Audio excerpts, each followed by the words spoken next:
Hola y bienvenidos a todos a este nuevo vídeo.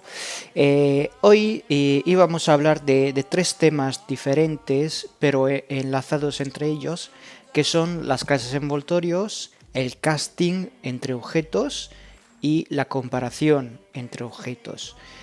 Lo que pasa es que me he dado cuenta que hablar de estos tres temas en un vídeo solamente va a durar mucho tiempo, sobre todo por la parte de práctica, porque realmente la teoría es poca, pero sí que los ejemplos van a durar un poco, las explicaciones de los ejemplos prácticos de Java van a durar un poquito más.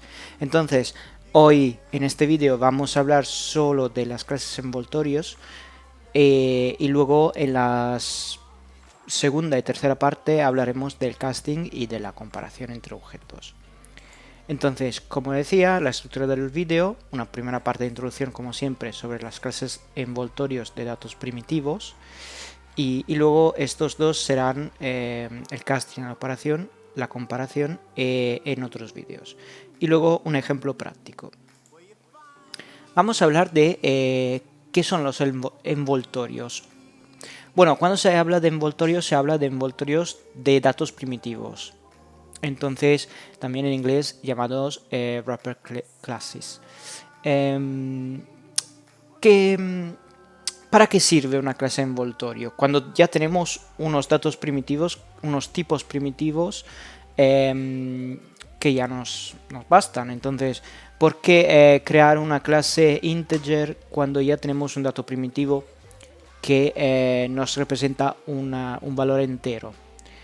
Pues la verdad es que esos wrappers no solo esos envoltorios no solo contienen un valor que es de tipo primitivo, pero que también ofrecen, y eso es la gran utilidad de estas clases, ofrecen operaciones que nos permiten transformar este dato y manejarlo de forma más fácil e inmediata.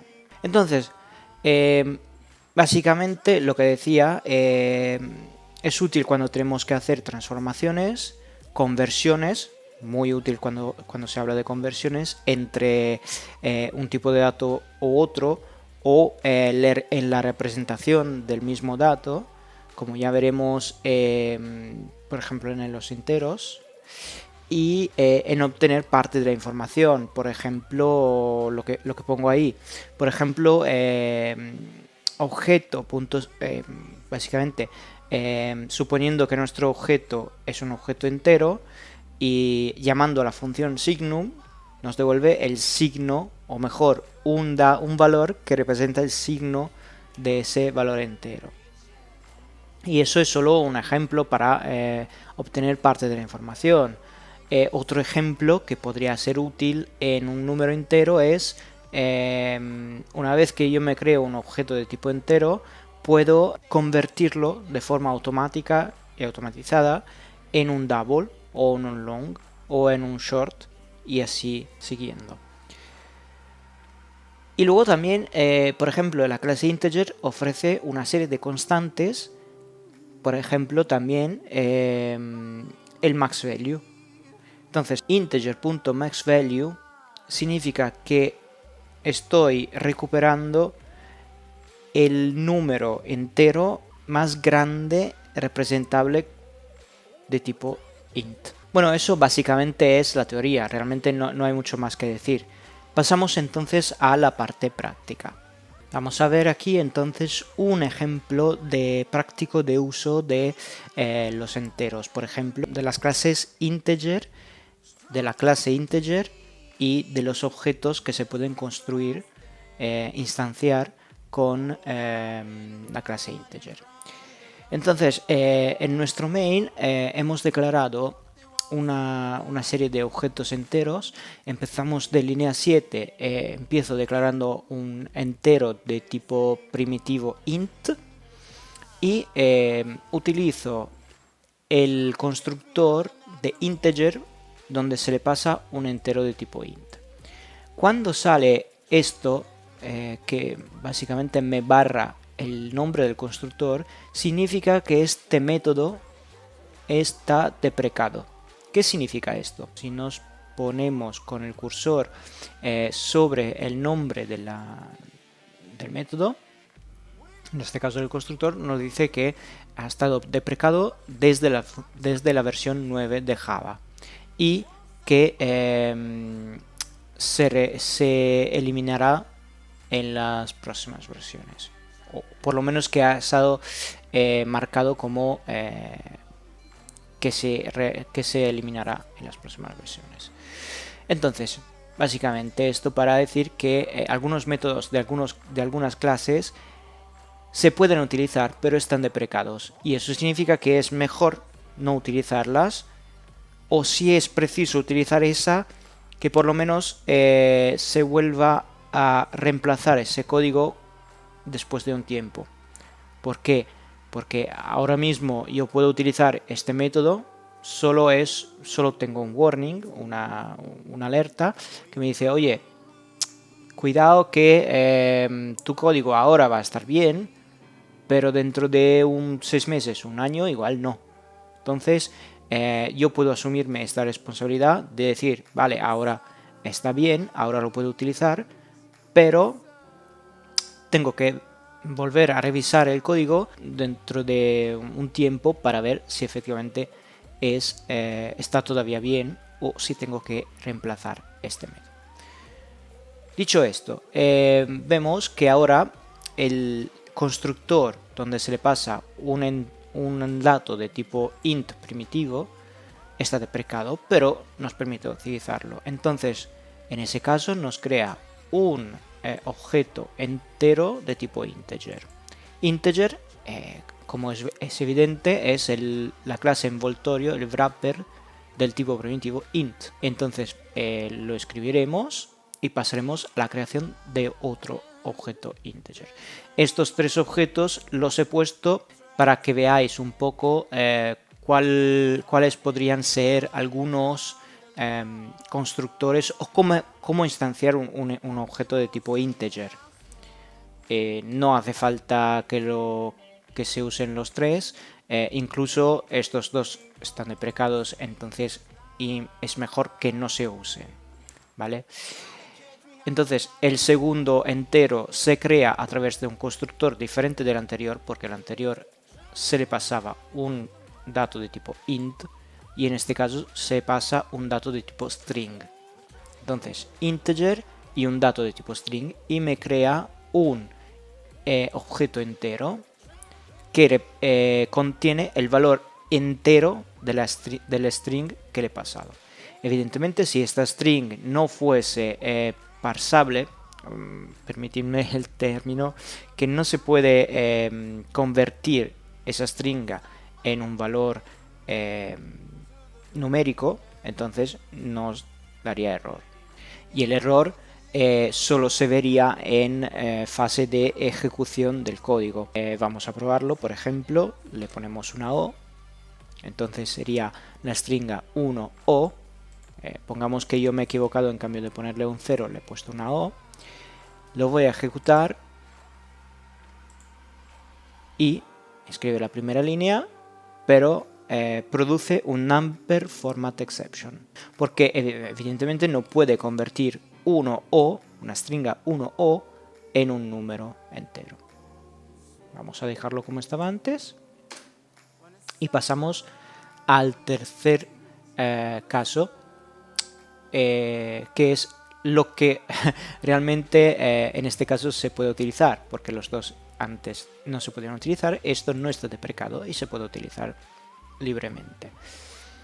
Y aquí, si lo notáis, no estoy utilizando la palabra new, no estoy utilizando un constructor de enteros, sino que estoy utilizando un método que es parseInt, que en su implementación igual creará un nuevo entero a través del constructor, pero nosotros no tenemos por qué saber cómo está implementado este parseInt. Simplemente no sabemos que a través de este método y pasándole una string, entonces lo que hace es convertir esta string en un número, como hacía antes, pero no a través del constructor, sino a través de este método, que yo me imagino, y luego se verá más detalladamente en la documentación, y os invito siempre, cuando veáis un vídeo de programación, que sea este o otro, siempre vayáis a la documentación oficial de cada lenguaje. En este caso, la documentación oficial de Oracle de Java. Entonces, cuando se explica efectivamente que existe un método que se llama parseInt, lo suyo sería irse a la documentación de la clase integer y mirar efectivamente lo que está escrito en la sección de este método parseInt. Ahí se documenta todo lo que se podría generar, errores, así como outputs y algunos ejemplos de cómo utilizar esos métodos. Seguimos. Hemos creado entonces 3 objetos de tipo entero y vamos a crear un array que nos será útil luego para explicar un poco las funciones que se puede utilizar con los enteros. Me creo un array de integers donde le paso los primeros 3 que he creado más otros enteros, y como veis aquí le estoy pasando solo un valor entero y él automáticamente hará la conversión de int a integer. Entonces al final este array tendrá 1, 2, 3, 7 valores. 7 valores que tendrán un índice de 0, que es el primer valor, a 6. Recordamos que los arrays cuentan, los índices del array cuentan de 0 a n-1, donde n es el número de elementos contenidos en la estructura de datos. Aquí simplemente es una función para visualizar el array y vamos a utilizar este array para calcular, por ejemplo, el valor máximo y la posición del valor máximo dentro de este array. Entonces, para hacer esto me he creado una función que es maxValue maxPos, donde se le pasa un array de enteros, lo vemos aquí, y devuelve un array de enteros que contendrá en posición 0 el valor máximo y en posición 1 el índice del valor máximo. Vamos a ver cómo está implementado. Por ejemplo, esa es una de las posibles implementaciones, podría ser diferente, pero esta funciona y está bien. Entonces, antes de todo, vamos a declarar 2 variables que son el máximo temporal, que lo seteo con el mínimo valor posible representable con un entero, y en este caso, como veis, me viene muy útil utilizar la clase integer para sacarme el mínimo valor útil, porque no tengo que estar ahí sabiendo yo cuál es, sacándome desde binario a decimal y etcétera, etcétera. Simplemente integer.minValue y él ya me saca el valor mínimo representable con un entero. Entonces ya esta es una particularidad y una cosa útil que sacamos de los integers. Luego el maxPos a -1, porque realmente queremos que a la primera vez se cambie. Y luego podríamos también gestionar errores si el maxPos es menor que 0, entonces ya sabríamos que se ha generado un error dentro del código. Pero en este caso es muy simple el ejemplo y vamos a seguir así. De aquí simplemente me saco el máximo controlando en cada valor si el entero y es mayor que el máximo. Entonces si es mayor sí que le voy a voy a cambiar el máximo en la máxima posición. Y finalmente voy, cuando termino el ciclo for, a valorizar el array de outputs, o sea el valor que devuelve esta función, con el máximo que he encontrado y la posición del máximo que he encontrado.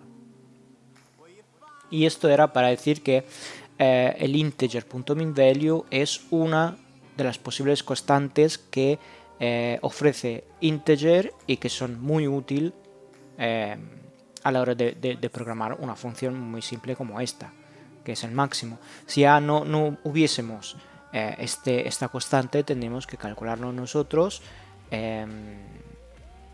y asumir que no hayan casos muy raros que generen excepciones. Entonces, me quita cualquier duda que tenga sobre cuál podría ser el mínimo valor del array. Seguimos adelante y, por ejemplo, he puesto otra función que es convierte los enteros en base decimal en enteros siempre, pero de base hexadecimal. Entonces, le paso siempre el array de enteros que teníamos antes y lo que hace es sacarse. El left padded simplemente es para llegar para que tenga el número correcto de ceros a la izquierda, pero eso no es imprescindible. Lo que sí se puede notar aquí es que en la función se utiliza un método que es toXString. Entonces, tomo la clase integer, invoco al método toXString que admite en entrada un entero, que puede ser, yo que sé, 9, lo convierte en hexadecimal y esa conversión es de tipo stringa. Entonces, ese string lo pongo en el array de outputs y entonces al final devuelvo el array de outputs, que será un array de tipo string. Este left padded vamos a verlo muy rápidamente. Simplemente coge una stringa y hasta que no llega a 8, porque la representación normal en hexadecimal suele ser de 8, entonces hasta que no llega a 8 le añade un 0 a la izquierda. Pero, repito, esto no es importante de saber aquí. En este caso lo importante es el integer toXString. ¿Por qué? Porque nos permite cambiar de base a un entero sin preocuparnos de nada. Simplemente invocando un método y pasándolo a un entero, le decimos cuál es la base y lo saca directamente en formato stringa. Entonces, si no hubiésemos tenido esta función, este método, habríamos tenido que calcularnos el valor binario, cambiarlo en valor hexadecimal y etcétera. Y nos ahorra un montón de tiempo, de código y de complejidad saber que existe este método. Vale, pues finalmente vamos a probarlo para ver que todo esté en orden. Y como vemos, el objeto entero es un 0, porque había puesto el valor del entero 1 int, de tipo int. El segundo objeto entero es 1, porque le he pasado el string 1, entonces lo ha convertido de string a entero y lo ha puesto en el integer. El tercer objeto ha convertido este menos 3, este string menos 3 en un valor entero y lo ha puesto en el integer object 3, o objeto entero 3.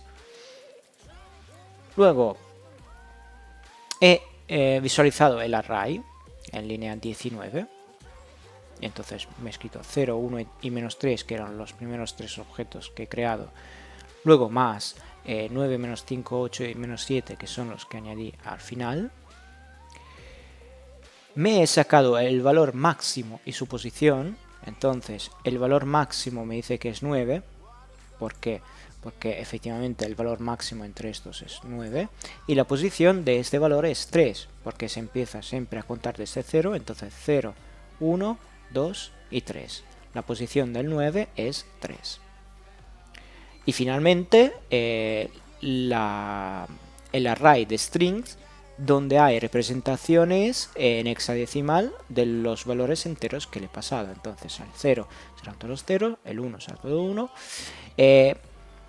digamos que en definitiva, por quien no esté familiarizado con la conversión en binario y en hexadecimal, los valores positivos suelen tener, por lo menos hasta el 15, la misma representación que los enteros. Entonces, el 0 se queda 0, el 1 se queda 1, el 9 se queda 9 y el 8 se queda 8.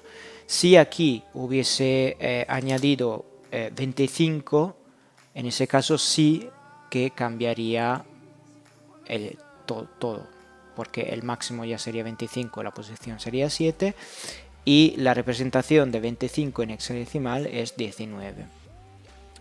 Y por los valores negativos es muy frecuente que se añada una F al final, porque se va contando desde el valor F, o sea 8 Fs, hacia atrás. Entonces, si lo hubiese puesto el menos,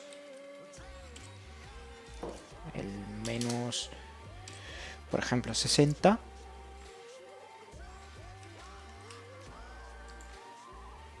como veis, se va a contar del E8Fs hacia atrás. Entonces, en este caso sí que ha pasado al C4. Bueno, eso no es importante para el vídeo de hoy. Espero que os haya gustado y os espero en la segunda parte de este vídeo.